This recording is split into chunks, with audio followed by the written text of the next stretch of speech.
অযোধ্যায় রামলালার প্রাণ প্রতিষ্ঠাকে সামনে রেখে ধ্বজ বিলি করছেন কেন্দ্রীয় প্রতিমন্ত্রী প্রতিমা ভৌমিক।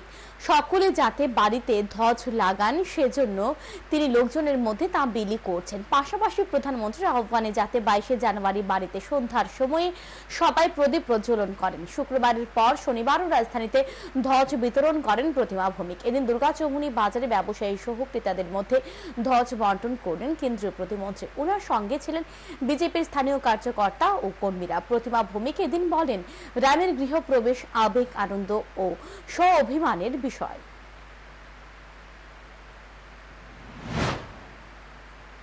স্বর্ণিম সময়ে আমরা রয়েছি, তো সেটাকে আমরা ভগবানের যে গৃহপ্রবেশটাকে সেটাকে আমরা অত্যন্ত আনন্দের বিষয়, সেটাকে আবেগের বিষয়, স্বাভিমানের বিষয়, সেটাকে আমরা অত্যন্ত সুন্দরভাবে উদযাপন করব এবং ভগবানকে আহ্বান করব।